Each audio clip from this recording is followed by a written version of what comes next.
예, 우리 모두가 이 병을 싫어합니다.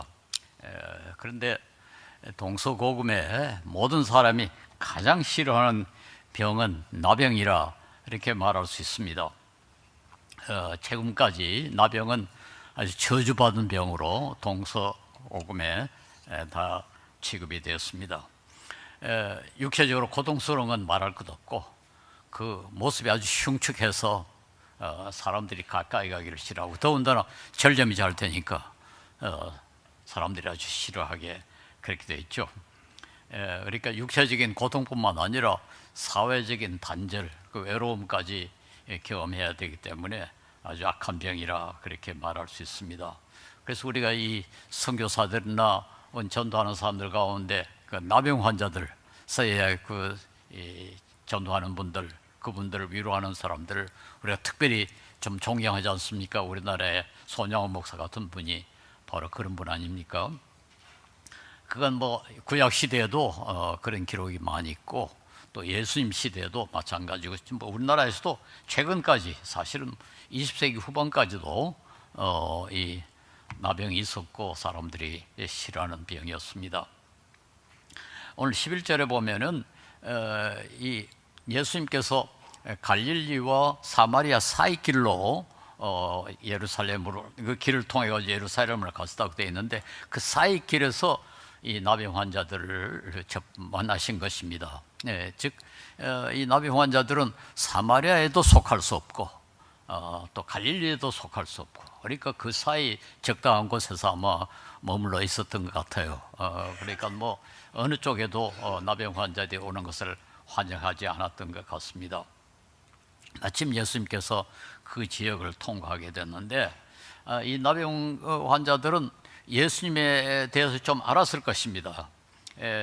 누가복음 5장 12절에서 13절에 보면은 예수님이 나병 환자를 고쳤다, 그런 기록이 있거든요. 그리고 그 소문이 아주 널리 퍼졌다, 그렇게 5장 15절에 기록을 하고 있습니다. 이 나병 환자들이 뭐 여기저기 이런 소식 저런 소식 다 들었지 않겠습니까? 그러나 그들에게 가장 중요한 소식이 뭐겠습니까? 예수님이 나병 환자를 고쳤다. 그 소식만큼 그들에게 절실하고 중요한 게 어디 있었겠습니까? 그러니까 그들은 예수님에 대해서는 잘 알고 있었을 것입니다. 근데 마침 뭐 사람들이 웅성웅성 하는데 예수란 분이 이리로 지나가신다, 그 소리를 아마 들었겠죠. 그러니까 이 사람들이 뭐 눈이 번쩍 뜨였을 것입니다. 그래가지고는 여기 보니까 멀리 서서 그렇게 되어 있는데 가까이 갈 수가 없었죠. 그때는 적어도 뭐 이 정도의 규칙은 이 나병 환자들도 지키는 것 같습니다. 사람들한테 가까이 가면 전염되니까 가까이 가지를 못하고 멀리 서서 예수 선생님이여 우리를 불쌍히 여기소서 하고 소리를 높여서 외쳤습니다. 예수님은 누가복음 5장에 보면은 나병 환자들에게 손을 대어서 그들을 고쳤다, 그렇게 기록이 되어 있는데, 여기서는 예수님이 가까이 가시지도 아니하시고 그저 그대로 서서 17절 보면 가서 제사장들에게 너희 몸을 보여라, 그렇게 말씀하셨습니다. 레위기 13장과 14절에 보면은 그 제사장들이 그 나병 환자를 진단하고 또 다 고쳤을 때 다 고쳐졌다는 걸 선언하는 그런 역할을 한 것으로 그렇게 되어 있습니다. 그러니까 제사장들에게 내 몸을 보이라 하는 말은 너희들이 이제 고침을 받았다, 가서 이 정상적으로 회복이 되었다는 선언을 받아오라, 그 말과 같은 거죠. 그 말은 너희 병이 고쳐졌다 하는 선언과 비슷합니다. 실제로 그들이 가다 나병이 고쳐졌다는 걸 자기들이 이제 봤단 말이에요. 그런데 놀랍게도 그렇게 예수님 말씀 한마디로 병이 고쳐졌는데 즉각 10사람이 예수님께 막 달려가야 되지 않겠습니까? 그게 얼마나 큰 사건입니까? 그들에게 이보다 더 중요한 게 어디 있겠습니까? 그런데 이상하게도 9사람 유대인들은 그들을 지나가고 한 사람 사마리아인만 예수님께 달려와가지고 감사하다고 그렇게 했습니다. 왜 그랬을까요? 한번 상상을 해봅시다. 왜 이 유대인들은 이 고청을 받은 유대인들은 와서 감사할 생각을 하지 않고 사마리아인 한 사람만 그렇게 했겠습니까? 좀 특이하다고 생각이 되죠. 이제까지는 적어도 고침을 받기 전까지는 그들에게 중요한 공통분모가 나병 환자라는 겁니다. 그게 그들의 정체성을 말하자면 그들이 어떤 사람들이야 나병 환자다. 그게 중요했습니다. 그러나 병이 고쳐지자 말자 정체성이 달라집니다. 그 공통분모는 없어져 버렸습니다. 그들이 나병 환자는 사실은 이제 중요하게 되지 않고 중요한 건 뭔가니까 우리는 유대인이야. 저 사람은 사마리아인이야. 그게 훨씬 더 중요하게 돼버렸거든요. 그래서 아마 유대인들은 이렇게 생각했지 않겠는가 생각합니다. 우리는 유대인이야. 근데 예수님도 유대인이에요. 그러니까 유대인인 예수님이 유대인인 우리를 고쳐주시는 것은 뭐 당연하고, 사마리아인, 저는 자격도 없는 사람인데 은혜를 받았으니까 저 사람이 가서 감사도 하는 것은 그건 당연하고, 우리는 뭐 꼭 그렇게 할 필요가 없다. 아마 그렇게 생각했을 가능성이 훨씬 더 많습니다. 예, 이제는 이 나병 환자라는 사실은 중요하지 않고, 그리고 정체성과는 관계없고, 이제 정체성이 어디에다 옮겨져 갔는가 하니까 유대인이냐 사마리아인이냐 그쪽으로 옮겨지고 만 거죠. 그래가지고 뭐 물론 감사하지 않았지는 않겠죠. 감사했겠죠. 그러나 이 사마리아인만큼 감사함을 느끼지를 못한 것 같습니다. 배은망덕이라고 그러죠. 배은망덕.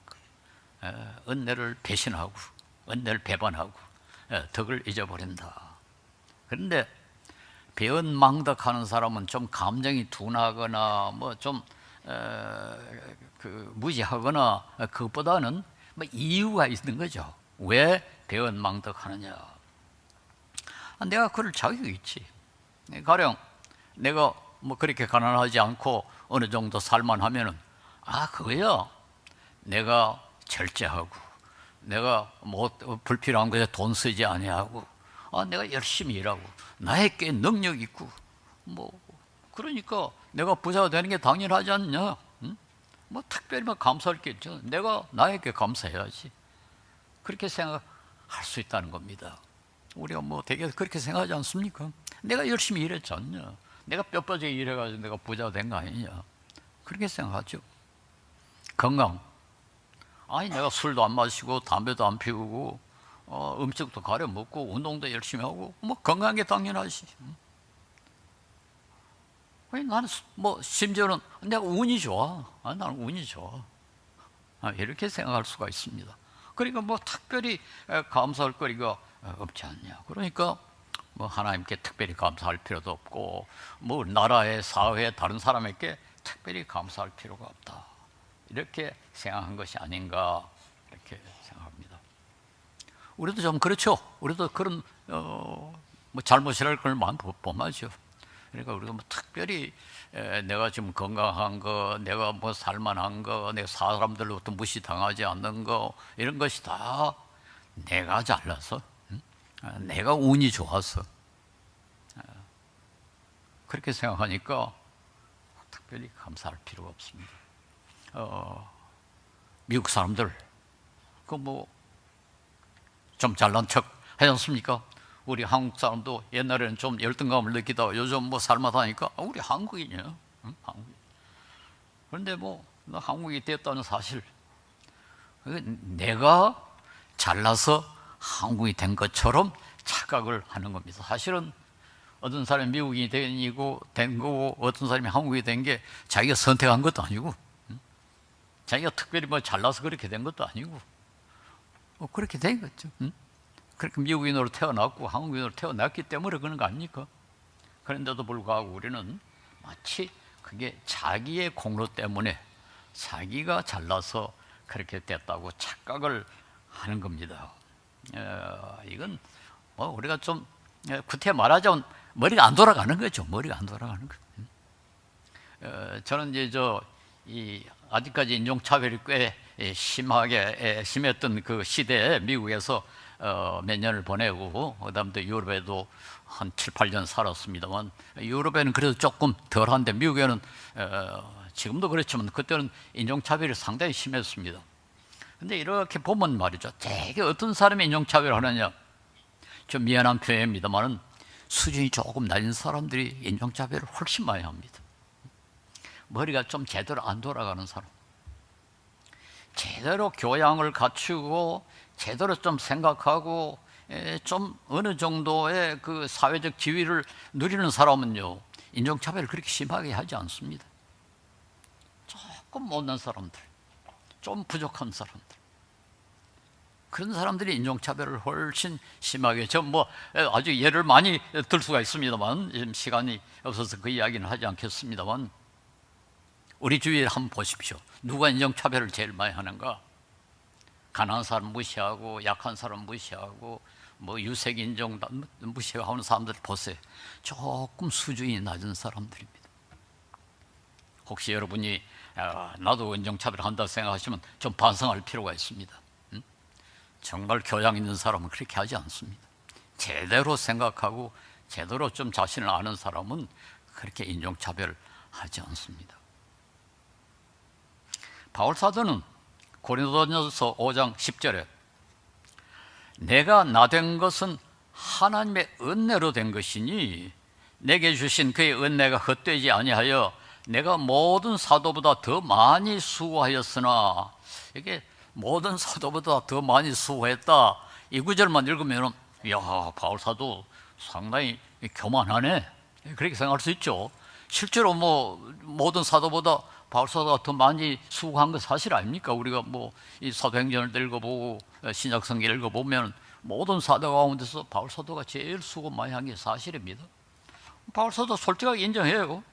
내가 모든 사도보다 더 많이 수고하였으나, 그러면 그 다음에 뭔가일까? 내가 한 것이 아니요 오직 나와 함께 하신 하나님의 은혜로라. 이 포인트가 중요하죠. 내가 수고한 건 사실이다. 그러나 그렇게 수고하게 하신 것도 하나님이다. 하나님의 은혜 때문에 내가 그렇게 수고했다. 이걸 깨닫는 게 참 중요하죠. 우리가 솔직히 내가 열심히 공부했다, 열심히 일했다, 내가 건강 열심히 지켰다, 그거 우리 솔직하게 인정하는 게 좋습니다. 괜히 아니 나야 한 게 아무것도 없습니다 했을 때 그게 진심으로 우러난 건지, 괜히 다른 사람에게 좀 겸손의 쇼, 나 참 겸손하다는 걸 쇼하기 위해서 하는 건지, 그러면 그건 순수하지 못하죠. 그런데 바울 사도는 사실은 내가 열심히 일했다, 내가 모든 사도보다 더 열심히 일한 건 사실 아니냐, 그러나 그렇게 하게 한 것도 하나님의 은혜다.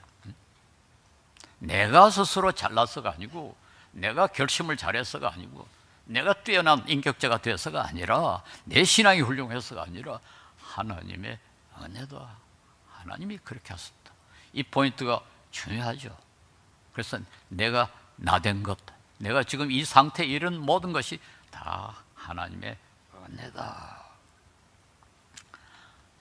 은혜를 깨달은 사람은 겸손할 수밖에 없고, 겸손한 사람은 감사할 수밖에 없죠. 겸손과 그 교만, 그게 감사와 배은망덕이 다 연결이 되어 있습니다. 감사하는 사람은 교만할 수가 없고, 교만한 사람은 감사할 수가 없습니다. 사마리아는 겸손해야 할 이유도 충분했죠. 그런 사마리아는, 그때 무시당했던 사마리아였는데 어쨌든 그는 자기 처지를 솔직하게 알았고 그리고 감사했습니다. 일반적으로 말해서 교만은 어디서 나오느냐? 무지에서 나옵니다. 우리 자신의 상황, 자신의 과거, 우리 인간이 처한 모든 상황에 대한 정확한 이해가 없기 때문에 교만하다, 그렇게 말할 수 있죠. 되게 좀 머리가 좋고 성공한 사람이 교만하지 않습니까? 근데 그건 근본적으로는 자기 자신에 대한 오해 때문이다. 현대 사회는 더더군다나 그렇죠. 오늘날 심지어는 뭐 최근에 마이클 샌드라는 미국 이 하버드 대학의 철학 교수는 와가지고 소위 능력조차도 그게 내게 아니다, 그런 주장을 하지 않습니까? 우리가 타고난 능력이라고 우리가 되게 생각하는데 그것도 내게 아니다. 그것도 사회에 의한 거다. 뭐 거기에 대해서 우리가 동의할 수 있을런지 모르겠습니다만 심지어 능력조차도 그 전부 내게 아니다. 우리 사회가 만들어준 것이다. 그렇게까지 주장을 하는 시대가 됐습니다. 그런데 현대인이면 현대인일수록 우리가 뭐 성공하고 우리가 제대로 사는 것, 이게 다 사회의 덕이다. 아프리카의 저 가난한 사람들이 자기들이 개개인이 그렇게 못나서 그렇게 가난하고 고생을 합니까? 한국 사람들이 아프리카 사람보다 훨씬 더 잘 먹고 잘 사는 것, 우리 한 사람 한 사람이 이렇게 잘해서 이렇게 된 겁니까? 이런 사회에 태어났고, 어떤 면에서는 우리 선조들이 또 뭐 우리 세계 상황이 우리를 이렇게 만들어서 우리가 이렇게 잘 사는 거 아닙니까? 그걸 솔직하게 인정하고 깨닫고 그러면 겸손할 수밖에 없을 겁니다. 그래서 이 교만과 무지는 같이 간다. 무지하기 때문에 교만하다, 그렇게 밖에 말할 수 없고, 무지하기 때문에 감사하지 못한다, 이렇게 말할 수가 있습니다. 이 9명 유대인이 사마리아처럼 예수님께 즉각 와서 감사하지 않은 또 하나의 이유는 뭘까? 저는 아마 그들도 뭐 전혀 무감각하지는 않았겠죠. 예수님이 갑자기 병을 고쳐주셨는데 그들이 감사하지 않았겠어요? 감사했을 겁니다.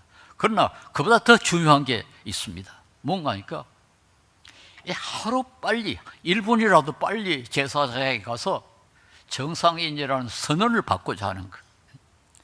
이제까지 얼마나 그걸 기다렸습니까? 얼마나 무시당하고 천대받고 다른 사람들하고 정상적인 인간으로 취급받기를 바랐습니까? 그렇게 바라는 그 소망이 지금 이루어질 수 있게 됐거든요. 그러나 형식적으로 이제 이 사람은 남용 환자가 아니다 하는 선언을 받아야 정상적으로 이제 자격을 얻는 게 된단 말이에요. 근데 그게 급한 거죠. 그래서 예수님께 가서 감사하다고 하고 싶은 생각이 없지는 않았을 겁니다. 틀림없이 그런 생각이 있었을 텐데, 그보다 더 급한 것이, 이제는 난 남용 환자가 아니고 정상인이니까 정상인으로 인정받는 것, 그게 중요해졌을 것입니다. 우리 속담에 아주 참 기가 찬 아주 놀라운 해학적인 게 있는데요. 물에 빠진 놈 건져 놓으니 보따리 내놓으라 한다, 그런 게 있어요. 참 나는 이 아주 속담이 아주 재밌는 속담이라고 생각해요. 물에 빠져서 허우적거리는 섭을 건져내니까 내 보따리 내놓으라 그런다.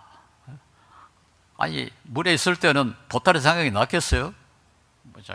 건져내, 물 밖으로 나오는 게 지금 모든 관심이 쏠렸는데, 일단 나오고 나니까 그건 이제 그렇게 중요하지 않고, 중요한 게 보따리가 되어버렸다. 이게 우리 인간의 정상적인 반응이라고 말할 수 있습니다. 그러니까 이제 고충을 받았으니까 1분이라도 빨리 정상적인 인간으로 인정받고 정상적인 생활을 하고 싶고 정상적인 사람과 같이 어울려 살고 싶다. 여기서 또 배은망덕의 또 하나의 이유가 나타나죠. 말하자면 깨울가 되니까 올챙이 시절을 잊어버렸다. 과거에 고생했던 거, 그러니까 다 생각이 안 나고 이제 자기가 지금 얻은 그 특권, 그걸 누리는 게 모든 관심을 다 갖게 됐다. 저는 전에도 한 말씀 드린 것 같습니다만, 꿈을 꿀 때요, 이 즐거운 꿈은 거의 꾸질 않습니다. 저는 아주 꿈을 꿀 때마다 악몽을 꾸는데요. 그게 뭔가 하니까 어렸을 때, 젊었을 때 돈이 없어가지고 고생하던 그 꿈을 늘 꿔요. 그래가지고는 오늘 저녁에 어디서 자야 되나, 집에 가야 되는데 부모님은 그래도 좀 뭘 기다리고 있는데 지금 빈손으로 집에 가야 되는데 그 고민하는 꿈을 많이 꿔요. 그래서 꿈을 깨면은 저는 항상 행복하고 그 꿈을 꿀 때는 악몽을 꿉니다. 아마 하나님께서 일부러 저한테 그렇게 꿈을 꾸게 하신 것이 아닌가. 올챙이 시절 잊지 마라. 올챙이 시절 잊지 마라. 그리고 하나님의 은혜를 감사해라. 지금 그렇게 돈 때문에 고민 안 하고 그렇게 애를 쓰지 않은 것, 난처한 입장에 있지 않은 것, 이게 얼마나 큰 축복이냐 알아라. 그리고 돈 없어서 고생하는 사람 생각 좀 해라. 너만 그렇게 넉넉하다고 즐기지 말고 어려운 사람 좀 생각해라. 그렇게 하시기 위해서 저에게 그런 꿈을 꾸게 하신 것이 아닌가 생각합니다. 이 사마리아 사람에게 예수님은 일어나 가라, 내 믿음이 너를 구원하였느니라 이렇게 말씀을 하십니다. 그 사람 육체적으로 구원을 받았습니다. 그렇지 않습니까? 뭐 10살입니다. 나병 환자였다가 지금 정상적인 사람이 됐으니까 엄청난 구원이죠. 그런데 예수님께서 이 사마리아 사람 보고 너 믿음이 너를 구원하였느니라 하신 것으로 봐서 이 구원은 틀림없이 영적 구원이겠죠. 단순히 나병으로부터 고침을 받았다 하는 것이 아니라 영적으로 너는 구원을 받았다, 그런 뜻으로 되겠습니다. 어떤 의미에서 이게 우리 기독교 구원의 특징을 잘 말해주고 있죠. 이 나병 환자가 뭐 자기 손가락 하나 하지 않고 한계에 기껏해야 우리를 불쌍히 보십시오 하고 호소한 것뿐인데 고침을 받았단 말이죠. 이게 구원이죠. 육체적으로는 구원이죠. 그런 구원, 우리 영적 구원도 그런 성격을 가지고 있다. 우리 기독교가 가르치는 구원이 다른 종교가 가르치는 구원과 다른 점이 바로 여기에 있습니다. 모든 다른 종교는 자기의 공로로 구원을 받습니다. 내가 적선해서, 우리 불교에서 적선이라는 말을 쓰죠. 제가 어릴 때 보면은 그 성녀들이 집에 돌아다니면서 이렇게 소위 동냥을 할 때 뭐 음식을 좀 달라, 뭐 곡식을 달라, 돈을 달라 할 때 늘 적선하십시오 그러지 않습니까? 적선하십시오. 선을 쌓으라 이 말이거든요. 적선, 선을 쌓으라 이렇게 시주를 하면은 선이 쌓아진다. 그래야 선이 쫙 쌓이면 그때 이제 극락에 가는 거란 말이죠. 그런데 우리 기독교는 은혜로 구원받는다. 아무 공로 없이 구원을 받는다. 그런 뜻이죠. 여러분도 뭐 혹시 연세 많은 분들은 그 영화를 보실 겁니다. 아주 유명한 영화 그 사운드 오브 뮤직이라는 그런 옛날에 아주 인기 있는 영화가 있었죠. 거기 보면은 그 마리아라는 여주 주인공이 아주 행복한 순간, 그 귀족하고 오스트리아 귀족하고 결혼해가지고 행복의 노래를 부르는데 그 노래 가운데 한 구절에 이런 게 있습니다. I must have done something good. 내가 틀림없이 좋은 일을 했는가 보다. 내가 이렇게 행복하게 된 걸 보니까 내가 그동안에 적선했는가 보다. 그런 그 구절이 있어요. 그 노래를 부르면서 그 가톨릭 배경인데 어떻게 저런 노래를 부를까? 그런, 뭐 수녀 아닙니까? 수녀였다가 나중에 결혼한 여자인데 이게 대부분의 사람들이 생각하는 구원입니다. I must have done something good. 내가 뭐 좀 선을 했는가 보다. 근데 우리 기독교는 그런 종교가 아니죠. 우리는 완전히 공짜로 은혜로 구원받습니다. 바로 이 사마리아 여인이 구원이 바로 그런 거 아닙니까? 감사함으로 구원을 받았다, 이렇게도 말할 수가 있습니다. 감사하다는 말은 은혜라는 것을 인정한다는 것이고, 은혜라는 것을 인정한다는 말은 내가 잘났어가 아니라 오직 하나님의 사랑으로 구원받는다, 그런 것을 함축하고 있습니다. 데살로니가 5장 16절에서 18절, 우리가 잘 아는 유명한 구절이죠. 항상 기뻐하라, 쉬지 말고 기도하라, 범사에 감사하라. 이것이 그리스도 예수 안에서 너희를 향하신 하나님의 뜻이니라. 우리를 향해서 하나님이 원하시는 게 뭐냐? 기뻐하라. 항상 기뻐하라. 쉬지 말고 기도하라. 범사에 감사하라. 그런데 기뻐하고 기도하고 감사하는 거, 이건 서로 연관이 되어 있습니다. 이면서 서로 관련이 되어 있다고 할 수 있죠. 우리 기도할 때는 감사가 빠지면 안 됩니다. 기도의 아주 중요한 요소가 사실은 감사입니다. 저는 혼자서 기도할 때 이 ACTS라는 ACTS, 이제 영어로 사도행전을 ACTS라고 그러는데 아주 그 외우기가 쉬워가지고 이 순서로 기도를 합니다. A는 adoration, 이런 찬양. 무슨 기도에는 하나님을 찬양하는 요소가 있어야 된다. 둘째로 confession, 회개. 이 기도에는 회개 요소가 반드시 들어가야 되겠죠. 그 다음에 세 번째는 thanksgiving, 감사. 그리고 마지막으로 supplication, 이게 이제 간구, 무슨 달라고 하는 간구. 간구는 마지막이고, 첫째가 찬양이고, 그 다음엔 회개고, 그 다음엔 감사고. 이 세 가지가 같이 가야 이게 뭐 온전한 기도다, 그렇게 말할 수 있지 않는가 생각을 합니다. 감사, 그건 행복의 근원입니다. 서양 속담에 이런 말이 있다고 그래요. 행복은 감사의 문으로 들어와서 불평의 문으로 나간다. 감사의 문으로. 감사할 때 행복하고 불평할 때 불행해져 버린다. 그래서 감사의 문으로 들어오고 불평의 문으로 나가버린다. 탈무드에는 이런 구절이 있답니다. 이 세상에 가장 지혜로운 사람은 어떠한 경우에도 배움의 자세를 갖는 사람이고, 어떤 경우에도 배우려고 하고, 이 세상에 제일 강한 사람은 자신과의 싸움에서 이기는 사람이고, 이 세상에서 가장 행복한 사람은 지금 이 순간 이 모습 그대로 감사하는 사람이다. 감사하게 사는 사람. 이 순간순간 감사하다.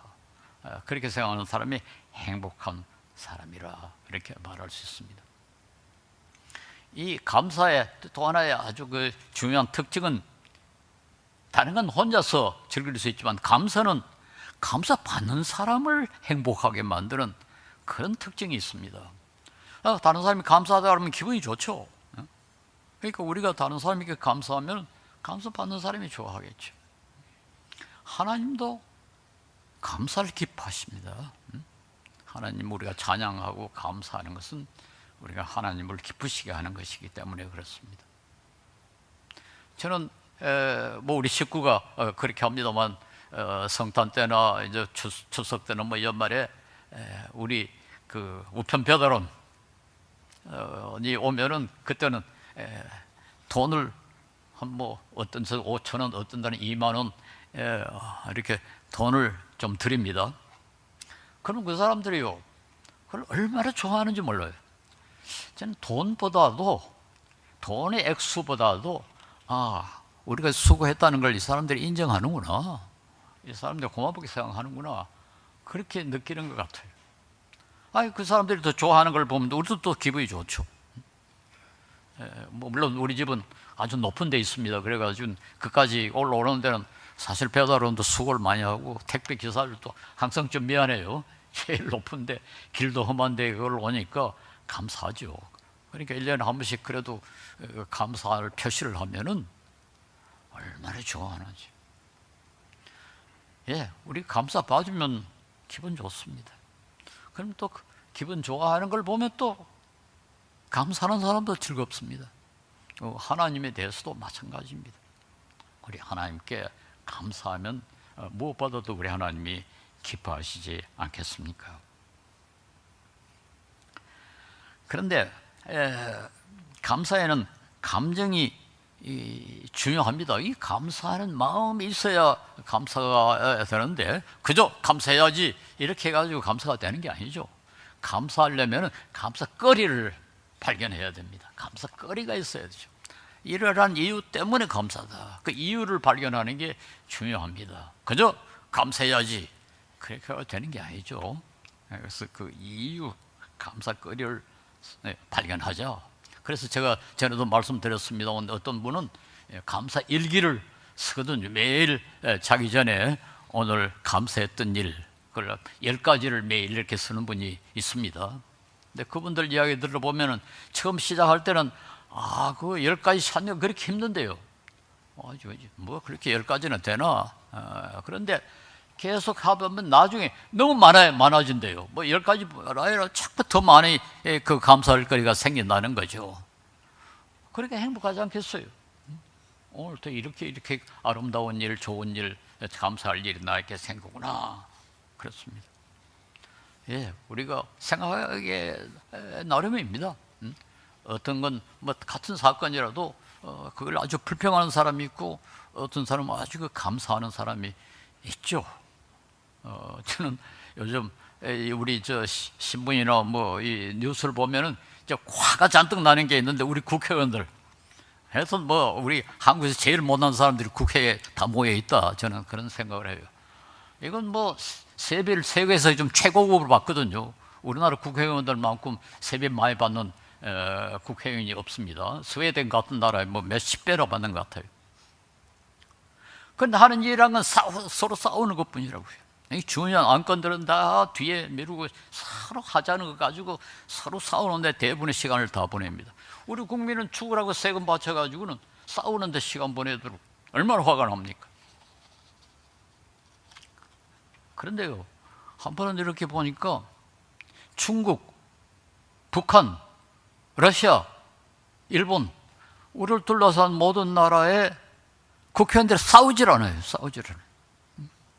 북한의 국회의원 싸우는 이야기도 봤습니까? 러시아도 싸우지 않고 중국도 싸우지 않고 일본은 자유로운 국가인데도 불구하고 여당이 너무 수가 많아가지고 야당이 싸워도 아무 소용이 없기 때문에 싸우질 않고 어쨌든 싸우질 않습니다. 이 아시아 근방에서 싸우는 나라는 대만하고 한국뿐입니다. 그러니까 감사해요. 싸울 수 있게 된 것이 얼마나 감사하나. 우리나라 국회의원들은 그래도 싸울 자유가 있다. 그래서 좀 감사거리가 생기더라고요. 그리고 그렇게 따져보니까 또 서로 싸우니까 여당은 야당 국회의원들이 뭐 잘못하는 게 있는가 그것만 살피고 야당은 또 여당 국회의원들이 잘못한 게 뭐냐 그것만 살피고 아주 시시콜콜한까지 다 살피니까 조심을 할 수밖에 없고 그러니까 부패가 많이 줄어졌어요.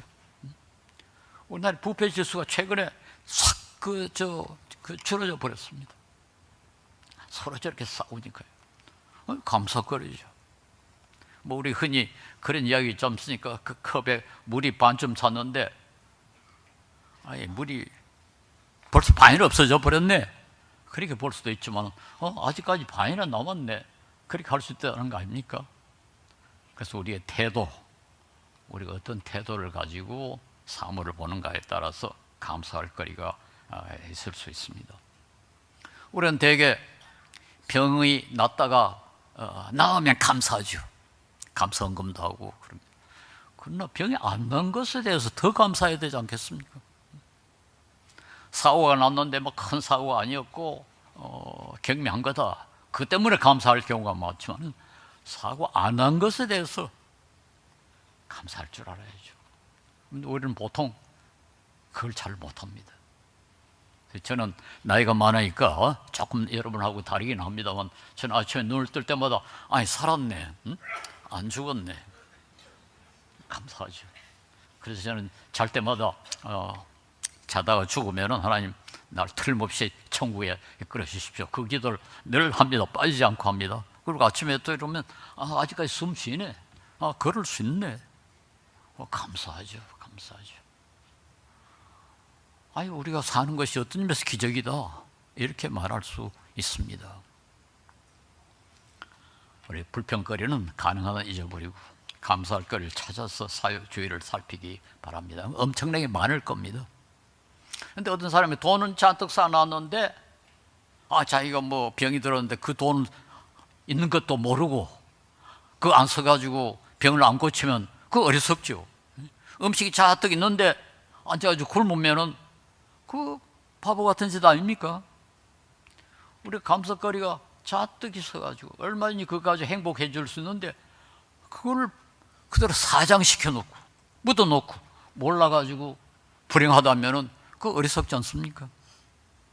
우리 주위에 얼마든지 감사할 수 있는 그런 근거가 있습니다. 그래서 그걸 발견해가지고 그걸 찾아내서 우리 자신도 행복하고 또 그 감사거리를 제공한 우리 이웃과 누구보다도 우리 하나님께 감사하고 그렇게 함으로 다른 사람도 행복하게 만들고 우리 하나님께도 영광을 돌리고 그리고 우리 자신도 행복해지는 그런 복을 여러분이 누리시기 바랍니다. 저는 최근에 그 성경이 가르치는 사랑 아가페에 대해서 좀 연구도 하고 가르치고 됐습니다만 정말 고귀하다. 아무도 이런 사랑을 가르치는 철학자도 없었고 어떤 종교도 우리 아가페와 같은 것을 가르치는 종교가 없습니다. 이렇게 위대하고 고상한 사랑, 이를 알게 된 것, 이것을 알게 하신 하나님께 감사하고 지극히 부족하지만 그래도 이 사랑 조금이라도 실천하는 게 좋겠다, 그런 마음을 갖게 하신 것, 그리고 지극히 부족하지만 그래도 실천할 수 있게 된 것, 그것에 대해서 저는 참 감사해요. 그리고 내가 아주 고상한 인간이 됐다, 그런 느낌을 갖습니다. 하나님이 나를 아주 고귀하게 만들었다. 이런 고귀한 사랑을 알게 하시고 그것이 중요하다는 것을 깨닫게 하시고 그걸 실천하려고 애를 쓰게 하신 것만 해도 나는 고급 인간이 됐다. 굉장히 정심이 생겨요. 정심이 생겨요. 물론 잘못하면은 이 성전에서 기도하는 그 바리새인들처럼 너는 저 세리와 같이 아니함을 감사나이다, 그런 기도는 잘못됐죠. 그 감사는 사실은 감사가 아니고 자랑이죠. 주 안에서 자랑, 주 안에서 자랑한다는 말은 우리 감사를 할 때 내가 잘나서 감사한 게 아니라 나로 하여금 이렇게 고귀한 것을 알게 하시고 이런 것을 깨닫게 하신 것에서 감사하는, 그건 하나님께 하는 감사가 되었고 그것이 우리를 살만나게 하는 것이 아닌가 생각합니다. 여러분, 가능한 이 우리를 행복하게 만드는 이 엄청난 자원 사장시키지 말고 발굴해가지고 행복하게 되시고 이웃을 기쁘게 하고 하나님께 영광을 돌리는 그런 축복을 누릴 수 있기를 바랍니다. 기도하겠습니다. 거룩하신 주님, 지극히 부족한 매물 같은 저희들을 주님께서 불러주셔서 주님의 그 크신 은혜로 구원의 백성이 되게 하시고 주님께서 보여주신 그 위대한 사랑 우리 하여금 알게 하심을 감사하고 감사를 드립니다. 주님께서 우리의 영혼을 밝혀주셔서 주님께서 우리에게 주신 모든 복을 사사시 다 발견하고 그것에 근거해서 우리 감사하며 찬양할 수 있게 하옵시고 우리를 행복하게 만들어 주시옵소서. 예수님 이름으로 기도합니다. 아멘.